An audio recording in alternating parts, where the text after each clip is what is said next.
NFL Live Timeline begins at 9:06 Eastern. The Colts releasing defensive back Vontae Davis is undergoing season-ending groin surgery. This after he made some comments about he wasn't happy with some things from the Colts, and apparently they weren't happy about his comments. At 12:08 Eastern, our Josina Anderson reporting that Seahawks safety Earl Thomas will not play tonight against the Cardinals because of the hamstring injury that also kept him out of the loss to Washington. And we will have more on the Thursday night game coming up. Hi, everybody. Welcome into NFL Live. As always, glad you are here with us. Trey Wingo, Adam Schefter, Darren Woodson, Teddy Bruschi. It's a good set. We are ready to roll today. We'll get you set for the Thursday night game between Seattle and Arizona. But we begin, folks, in where else? New York City. Cowboys running back Ezekiel Elliott heading to court in just about 30 minutes, trying to convince a three-judge panel from the Second Circuit Court of Appeals to grant him an injunction to keep playing while his appeal of his 6-game suspension works through the court system. Dallas has won 3 in a row, and they play in Atlanta on Sunday. Our ESPN insider, Dan Graziano, and legal expert Ryan Smith are in New York City and join us now. Dan, set the scene for what's about to unfold tonight, or today, rather, with Ezekiel Elliott. Trey, as you mentioned, a 3-judge panel will hear Ezekiel Elliott's case, seeking an injunction that would allow him to keep playing while his case works its way through the courts. So Elliott, as you saw, is here in the courthouse as he was 10 days ago when the ruling went against him. Now, again, a 3-judge panel today. 10 days ago, it was 1 judge in a lower court. So, Ryan, what does that tell you about what we expect to hear in there today? Well, I think it could be interesting. A lot of times judges walk in there kind of knowing what they're going to decide, but they'll often pepper people with questions to either firm that up or try to get a different perspective. So these judges have got to hear from Ezekiel Elliott trying to prove that he should get that injunction. He's got to prove that his case is likely to succeed on the merits, the balance of the harms favor him, that he's suffering irreparable harm if he's not able to play, and that it's in the public interest. So they're going to pepper him with questions. On the NFL side, there might be questions about why certain people weren't allowed to testify, why he wasn't allowed to cross-examine his accuser. So there's a lot that could be on the table, but the timing becomes interesting because will these judges learn enough to try to make a decision tonight, or will they let it ride until next week? And that was the key part of last week's discussion, was the issue of fundamental fairness. Was this NFL discipline policy, as it was applied to Ezekiel Elliott in this case, fundamentally fair? And the judge in the Southern District Court ruled that it was, because it adhered to the collective bargaining agreement. Yeah. Knowing what we know about this court and its history with the NFL and otherwise, do we read anything into that? Do we expect this court to not be in Elliott's favor? The precedent is on the NFL side. Make no mistake. They have the Brady ruling, and this is also a jurisdiction that is very favorable to management. This is a place where there are a lot of companies that have arbitration systems in place, and they do not want people flooding the courthouse when they don't get a ruling in their favor with an arbitrator. So technically, this area has generally favored management, but that does not mean Elliott cannot win this. If he's able to prove those arguments and persuade these judges, he will remain on the field, and the NFL will have a tough time trying to appeal it to the higher levels if it comes to that. A lot of the twists and turns in this case have been very difficult to predict. However, I'm going to ask you to make a prediction. Yeah. When do you think we will hear something from the Second Circuit? Well, it's difficult. I think when you talk about 3 judges trying to get together and make a decision, I think it's tough to do that today, so it'd be more likely that they would make a decision next week. But you never know with this case. They could come back and say, we want to finish this today, so it remains to be seen. In the meantime, there is an administrative stay in place that will allow Ezekiel Elliott to continue playing until this 3-judge panel rules. So a beautiful fall day here in Lower Manhattan. Trey, we will keep you posted on any developments that arise. All right, Dan. Ryan, thanks very much. Interesting to hear Ryan say maybe by next week, which means this could spill in to another week in the NFL season. So look at what the Cowboys have ahead in the second half. Some games that could be tough. Atlanta this week. They still have to play Philly twice and a Week 16 showdown with Seattle. But as it stands, our football power index favors them in 6 of their remaining 8 games this year. FPI currently gives Big D a 49% chance to make the playoffs. As for how the rest of the Cowboys are dealing with this, here's ESPN's Todd Archer. Trey, just like last week, there's uncertainty around Ezekiel Elliott's status for game day. The Cowboys have been dealing with this will he play or won't he play really since August 11th when the suspension was first handed down. So what's another day or two? Like they did when Elliott was placed on the suspended list last week and couldn't practice, the Cowboys will give Alfred Morris, Rod Smith, and Darren McFadden the work today. A week ago at this time, the Cowboys prepared as if they would not have Elliott. Morris was going to get the first shot, but the Cowboys were going to give all 3 of their back work to do what Elliott has done largely by himself all season. If Elliott can't play Sunday, then the Cowboys will have the committee approach against Atlanta. Jason Garrett's message to his team through this process has been control what you can control. Nobody's been more affected by Elliott's status than Morris, Smith, and McFadden. And Garrett has had individual conversations with all three throughout the year, reminding them to be ready when needed. Trey, it could be Sunday, it could be next week, or it could be not at all. All right, Todd, thanks very much. Darren and Teddy, you guys are actually really good people to have on the show today for completely different reasons. Teddy, your team with the Patriots had some distractions they had to deal with. Darren, why weren't social media available for your Cowboys of the 90s? We could all go back in time and just make that happen. Mwah, choice. So you guys are both familiar with trying to shut down the noise and focus on the job at hand. How did your teams do it, and how should the Cowboys do it? Darren, look, I'm one of those guys that always felt like, distractions are overrated. Because I can understand if one player is having problems, in this case Ezekiel Elliott is having these problems, it's still my job to prepare and be a professional and get ready for the game. So the individual player, he's dealing with it. For me, it was get ready for the game, understand what I had to do, what kind of preparation I was going to go into to be ready for these games. So the distraction is going to be there. It's because of the questions that are going to be continuously asked during the week.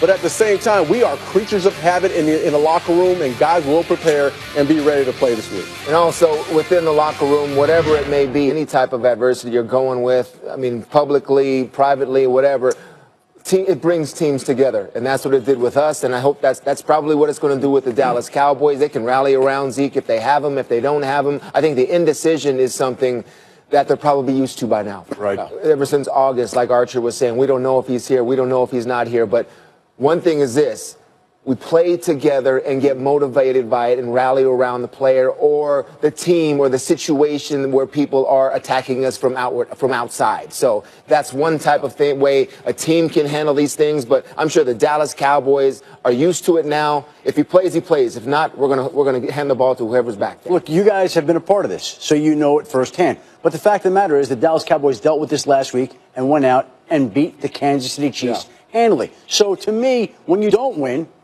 then these distractions become real. Oh, it was a big distraction. Yeah. But if you just go about your business, it's not an issue at all. And to me, that's how they've carried on their business. Now, by the way, just one other point to add, my understanding is that there is expected to be a ruling from the judges by Friday. At least the judges have told both sides. So it could happen, okay. They hope to have a ruling by Friday. Doesn't mean they will, right. But I think that's the sense from both sides, that a decision will come down by Friday. We're in 2007, and we're dealing with Spy Gators and New England Patriots. We never had any threat of one of our players being minused from us. Moss wasn't being taken away from us. Brady wasn't being taken away from us. This is different in that aspect, to where if he's able to play, you have one of your best players. There's a huge difference between 2nd and 2 and 2nd and 8. Yeah. And Ezekiel Elliott he's a tough tackle for every defense he goes up against, and every yard that he gains makes it easier for the Cowboys. And that's what's been impressive about how Zeke has played through this process, because last week he practiced one day, and actually on a Friday,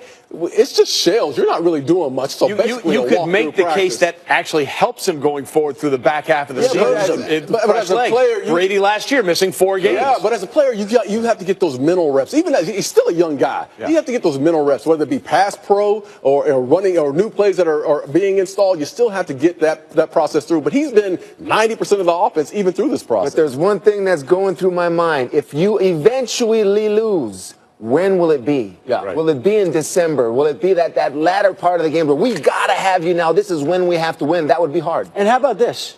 It may be that he plays this whole year, and he plays this with the shadow of this hanging in the back, and then serves the 6 games next year. So really, it impacts and influences. Where have we seen that 2 before? years. Exactly. Where have we seen that? Oh, that's right. A penalty deferred Teddy's team. in New England. By the way, seeing Ezekiel Elliott walk up those steps, we've seen way too many NFL players walk up the steps of courtrooms and courthouses the last few years. No question. So as for all of this and how it may affect Dak Prescott, the quarterback, let's bring in our quarterback, Hall of Famer Steve Young. You, of course, know him as the maestro of Moneros.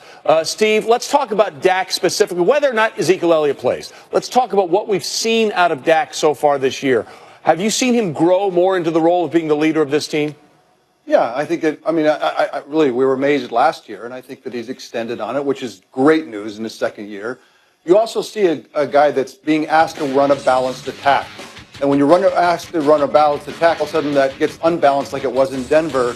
Now you have to all of a sudden become the way to throw your team to victory, and I don't think he's set to do that right now, and probably not asked to get ready to do that. So as long as Zeke's on the field and they can continue to get better offensive line, they have this balanced attack, he continues to get better and better. I love his legs and what he's doing outside the pocket. He seems to be in control of the game and really be able to be the reason that they win a lot of times. My worry is Zeke goes away, they don't run the football, they struggle with a balanced attack, and now he has to carry all that water, put on his shoulders. We haven't seen him do that yet, and with the court, it's out for that until we see that happen. Well, and the other issue too is if Zeke isn't there, then you have to worry about the health of both Terrence Williams and Des Bryant for him if it is on Dak's shoulders. Let's talk a little bit about the other quarterback in this game Sunday, and that is Matt Ryan. Where is he now as opposed to where he was in his MVP season of a year ago?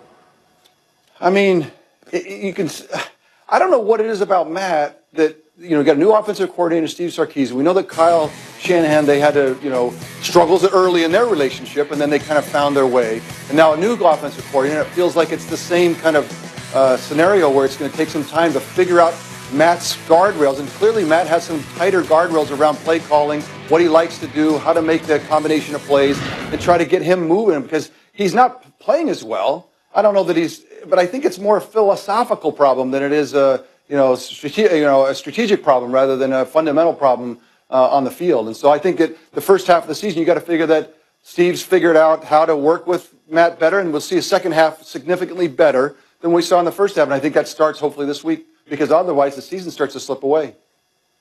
All right, Hall of Fame Steve Young, the swashbuckler from Sound Beach Avenue. We'll check back with you a little later on this edition of NFL Live. Meanwhile, more from the Cowboys. Owner Jerry Jones has threatened to sue the NFL over the proposed contract extension for Commissioner Roger Goodell, a dispute that sparked by running back Ezekiel Elliott's 6-game suspension over the allegations of domestic violence. And this is beginning to become a bigger issue. So, Adam Schefter, where is this going right now? What is the end game here for Jerry Jones? Well, the end game is this, that just moments ago, Jim Trotter tweeted what I think some of us have expected, and what we know is that Joe Lockhart, the NFL spokesman, said he expects Goodell's extension to be wrapped up shortly, which is what we thought all we've heard that since August, right? No, but we really do believe that we are close to having that happen because the compensation committee that has been authorized to act for the other owners is close to completing it, and has been close to completing it, and has been papering it, but it just hasn't been signed off on. So assuming that deal gets done, that may be the act that springs Mr. Jones into action, because he has done what he can to fight this extension, to fight the numbers involved in this extension, to fight it in any way, shape, or form. And so people around the league have been wondering today, and we've been on the phone with them, like, what is the end game here? Because what can he do? What can he sue for? And I don't know that there are any answers to this. All we know is that Jerry Jones has tried to rally support to do what he can to impede this. He has continued to do this throughout the course of the season, and we'll see where it ends up. But it certainly sounds as if Goodell's contract is on course to cruise in here fairly soon. What I find interesting about all this is all 32 owners voted on this in May, which would include Jerry Jones. The only thing that changed is suddenly Jerry Jones, a star player, may be going away for 6 games. Things change very quickly. They do. Yeah. I mean, earlier this summer, Jerry Jones, what did he say? He's done an A+ job, right? That was the direct quote. He said that. What's changed? I don't know why.